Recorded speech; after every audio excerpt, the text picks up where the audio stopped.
함께 보실 할 말씀은 구약 성경 말라기 4장입니다. 12월 30일 말라기 마지막 장인 4장을 읽는데 4장은 길지 않으므로 1절부터 마지막 6절까지 말씀 함께 봉독합니다. 구약 성경 말라기 4장 1절부터 6절까지 말씀, 구약 성경 1331쪽 전후를 보시면 되겠습니다. 1절부터 함께 봉독합니다. 만군의 여호와가 이르노라. 보라, 용광로 불같은 날이 이르리니 교만한 자와 악을 행하는 자는 다 지푸라기 같을 것이라. 그 이르는 날에 그들을 살라 그 뿌리와 가지를 남기지 아니할 것이로되 내 이름을 경외하는 너희에게는 공의로운 해가 떠올라서 치료하는 광선을 비추리니 너희가 나가서 외양간에서 나온 송아지 같이 뛰리라. 또 너희가 악인을 밟을 것이니 그들이 내가 정한 날에 너희 발바닥 밑에 재와 같으리라. 만군의 여호와의 말이니라. 너희는 내가 호렙에서 온 이스라엘을 위하여 내 종 모세에게 명령한 법 곧 율례와 법도를 기억하라. 보라, 여호와의 크고 두려운 날이 이르기 전에 내가 선지자 엘리야를 너희에게 보내리니 그가 아버지의 마음을 자녀에게로 돌이키게 하고 자녀들의 마음을 그들의 아버지에게로 돌이키게 하리라. 돌이키지 아니하면 두렵건대 내가 와서 저주로 그 땅을 칠까 하노라 하시니라. 아멘. 감사합니다. 오늘 말씀 본문은 말라기 4장입니다. 우리가 어제 살펴봤던 말라기 3장에서는 유다 백성들의 죄악들을 지적하면서 하나님께서 경건한 자와 그렇지 않은 자에 대한 심판에 대해서 이야기했는데, 그것을 통해서 우리가 생각해야 될 것은 무엇인가 라고 할 때 형식과 습관에 따른 그런 종교적 행위가 중요한 것이 아니라 진정으로 하나님께서 원하시는 것들이 무엇인지를 잘 생각하고 삶에 있어서 하나님과의 인격적인 교제 가운데 여러 가지 신앙적 행위를 하는 것이 중요하다는 것들을 교훈받았습니다. 그리고 계속 이어지는 말라기 4장에서는 불같은 심판의 날, 어떤 일들이 있을 것인지와 또 그 전에 엘리야 선지자 엘리야를 보내어서 그 길을 예비할 것을 이루면서 이 말라기서가 마쳐지고 있는데, 그 내용을 좀 더 자세히 살펴보면서 우리가 교훈받아야 될 것이 무엇인지 좀 생각해보는 시간을 갖도록 하겠습니다. 우선 4장 1절에서 보면 만군의 여호와가 이르노라. 보라, 용광로 불같은 날이 이르리니, 용광로 불같은 날이 이른다 그랬습니다. 앞으로 용광로 불같은 아주 뜨거운 심판과 같은 그런 날이 이를 것인데, 그 날이 이르면 어떻게 되는가 계속해서 살펴보면 교만한 자와 악을 행하는 자는 다 지푸라기 같을 것이라. 그 이르는 날에 그들을 살라 그 뿌리와 가지를 남기지 아니할 것이로되 라고 하면서 용광로 불같은 날은 심판의 날이라는 것을 알 수 있습니다. 심판의 날이 이르게 되면 그 악인들, 교만한 자, 악을 행하는 자, 하나님의 선택을 받지 않아서 심판을 받게 되는 자는 용광로같이 뜨거운 불에 의해서 마치 지푸라기가 다 타버리고 갑작스럽게 사라지는 것 같은 그런 일들을 당하게 될 것이고, 뿌리와 가지가 남기지 않고 완전한 심판을 받게 되는 그 모습을 살펴볼 수 있습니다. 그래서 여기서 용광로 불같은 날이라고 했을 때 학자들의 견해에 따라서 두 가지로 나누는데, 첫 번째 견해는 이것은 예수님의 초림 때 일이다라는 그런 견해와, 또 두 번째 견해는 그것이 아니라 예수님의 재림 때, 최후의 심판 때 악인들이 멸하게 될 것을 이렇게 말한다라고 하는 두 가지 견해가 있으나, 첫 번째 견해인 예수님께서 예수님께서 이 땅에 오셨을 때 정말 악인들이 참으로 심판과 같은 현실을 당하게 될 것이다 라고 생각하는 견해가 좀 옳다 할 수 있습니다. 왜 그러냐면 뒤에 보시면 5절에 이런 표현이 있기 때문에 문맥상으로 볼 때 재림 때의 일을 설명했다라기보다는 초림 때의 일을 설명했을 것이다 라고 생각하는 것이 더 좋습니다.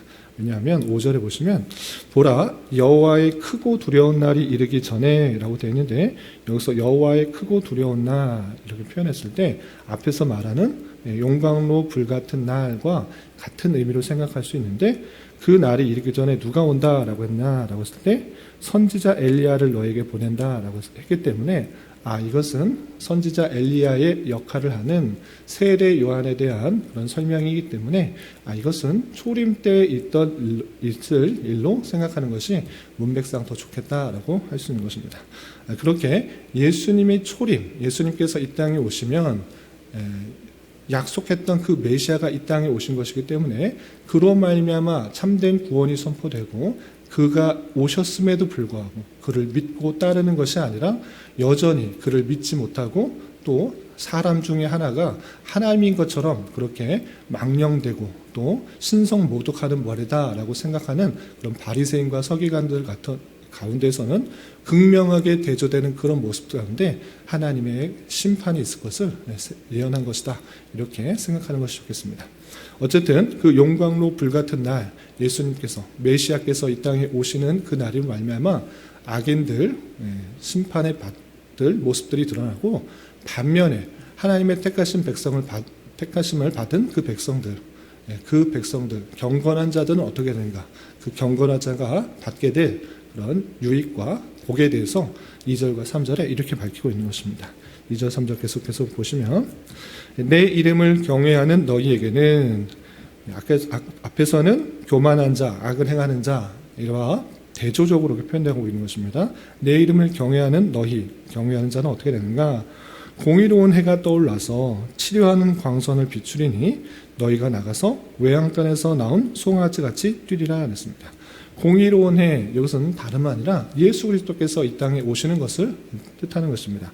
예수 그리스도께서 계속적으로 메시아로서 예언되었는데 그 참된 왕이요, 참된 제사장으로, 참된 선지자의 그 모습을 한 그 분이 이 땅에 오시면 참으로 공의로운 해가 떠오르는 것 같이 임하게 되는 것이고 그분이 오심으로 말미암아 어떻게 되는가? 치료하는 광선을 비추어서 너희가 나가서 외양간에서 나온 송아지같이 뛰리라 되었습니다. 여기서 치료하는 광선은 참된 메시아가 오므로 말미암아 그분이 메시아라는 것을 믿고 구원을 얻게 되는 그 모습들을 말하는 것입니다. 영적으로 죽어있던 그들에게 치료하는 광선을 비추어서 참된 생명을 얻게 될 것을 치료하는 광선을 비추는 것이다. 이렇게 표현한 것입니다. 예수 그리스도께서 오셔서 참된 메시아로서의 그런 참된 믿음을 가지고 구원을 얻게 되는 모습이 마치 무엇과 같으냐? 외양간에서 나온 송아지 같이 뛰는 모습과 같다라고 했습니다. 외양간에서 소가 나와서 태어나서 사람은 아기로 태어났을 때 뛰지 못하지만 소의 새끼 송아지는 낳자마자 뛰는 모습을 우리는 어디서 한 번씩이나 다 보셨을 것입니다.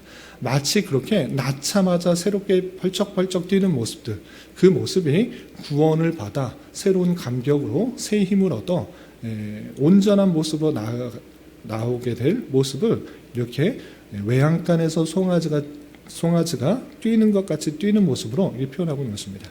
이렇게 의로운 태양, 공의로운 태양, 해가 떠올라서 온전한 치료를 받아서 새 생명을 얻고 구원을 얻게 될 모습들, 신약시대의 성도들이 임하게 될 모습들을 이렇게 표현하고 있는 것입니다. 뿐만 아니라 구원의 기쁨, 새 생명의 기쁨만을 얻고 끝나는 것이 아니라 의인의 최후의 승리를 이렇게 표현하고 있습니다. 3절 보시면 또 너희가 악인을 밟을 것이니 처음에는 의인이 고난받고 또 앞장 3절에서 본 것이 하나님을 믿는 것이 어리석어 보이고 또 불행하는 것 같이 생각하고 느끼게 될 수도 있지만 이제 참다운 공의로운 해가 떠오르게 되면 주님께서 오시면 너희가 악인을 밟을 것이다 라고 표현하고 있습니다. 또한 그들이 내가 정한 날에 너희 발바닥 밑에 재와 같으리라 만군의 여호와의 말이니라 라고 하면서 하나님의 택하신 그 백성들, 하나님을 경외하는 자들, 의인은 최후의 승리를 얻을 것을 이렇게 표현하고 있는 것입니다. 우리는 새 생명을 얻었기 때문에 이제 이 죽음에 대한 두려움이 없는 것입니다. 죽음에 대한 해결을 했기 때문에 어떤 것도 두렵지 않은 것입니다. 그래서 악인과 의인들이 있을 때 우리는 악인에 대한 핍박과 또 탄압과 여러 가지 억울한 일들에 대해서 낭망하고 좌절하지 않습니다. 이제 참된 생명을 얻은 자로서 그들을 이겨설 수 있는 최후의 승리를 이미 가진 자로서 그들을 심판할 수 있는 그런 권한이 생겼음을 이렇게 표현하고 있는 것입니다. 이렇게 메시아가 오심으로 말미암아 있게 될 심판의 내용들, 또 구원의 내용들, 또 새 생명의 내용들, 그리고 참된 승리를 얻은 그 내용들을 마지막 말라기서에 표현해 주고 있는 것입니다.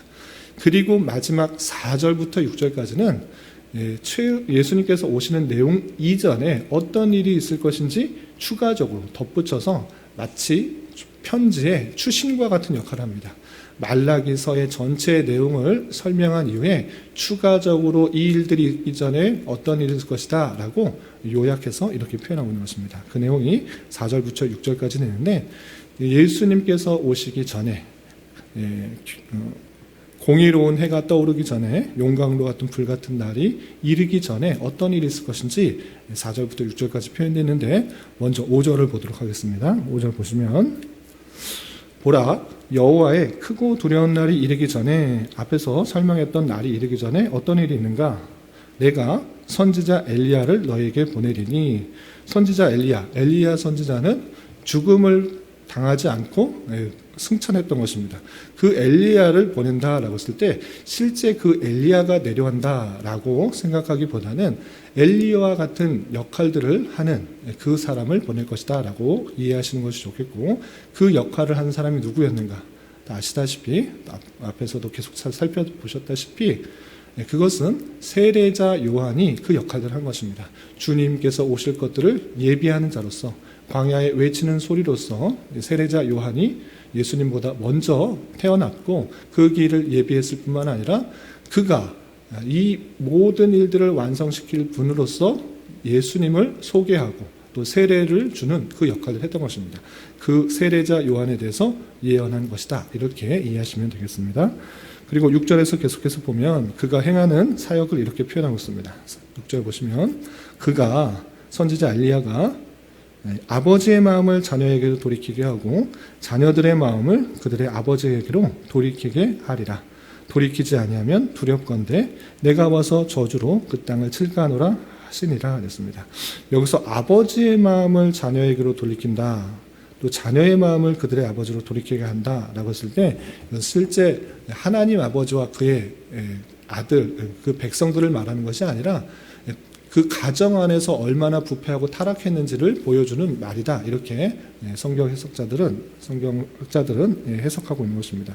그 아버지와 아들 관계조차 화합하지 않고 분열된 그 마음 속에서 이 세례자 요한이 회개의 내용들을 선포하고 그 내용, 그들의 죄악들을 지적함으로 말미암아 도덕적인 회개를 일으킨 후에 예수님께서 오시게 될 것을 이렇게 표현한 것이다, 이렇게 성경학자들은 해석하고 있는 것입니다. 그래서 선지자 엘리야의 역할을 하는 세례자 요한은 가족 안에서의 그 죄악들을, 심지어 가족 안에서도 일어나는 그런 죄악들에 대해서 회개하도록 선포함으로 말미암아 이제 도덕적 타락에서의 회복과 개혁을 통해서 예수님께서 오시는 것들을 온전히 받아들일 수 있는 그 일들을 만들 세례자 요한의 사역들을 설명하고 있는 것입니다.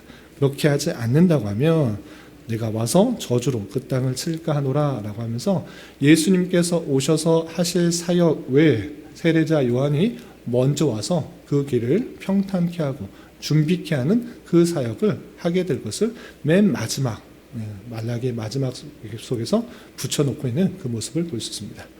그런데 이 모든 것들을 알려준 상태에서 이 말라기 선지자는 하나님의 말씀을 받아서 그들에게 무엇을 당부하고 있는가, 이 모든 일들이 있을 것을 예언한 이후에 그들에게 무엇을 덧붙여 설명하고 있는가, 그것이 4절에 이렇게 표현되고 있는 것입니다. 4절 마지막으로 보시면, 너희는 내가 호렙에서 온 이스라엘을 위하여 내 종 모세에게 명령한 법, 곧 율례와 법도를 기억하라 라고 표현하고 있습니다. 앞으로 이런 일들이 있을 것인데 너희는 그냥 그때만 준비하고 아무렇게나 살아라, 그때를 준비해서 그냥 너 마음대로 살아가라, 이렇게 행하지 않았습니다. 그런 일들이 있을 것인데 너희는 어떻게 되는가? 호렙에서 온 이스라엘을 위하여 내 종 모세에게 명령한 법, 곧 율례와 법도를 기억하라. 하나님께서 주신 그 말씀들 기억하라. 하나님께서 주신 그 율법의 내용들, 법도의 내용들, 십계명의 내용들, 그것을 잘 기억하라 라고 표현하고 있습니다.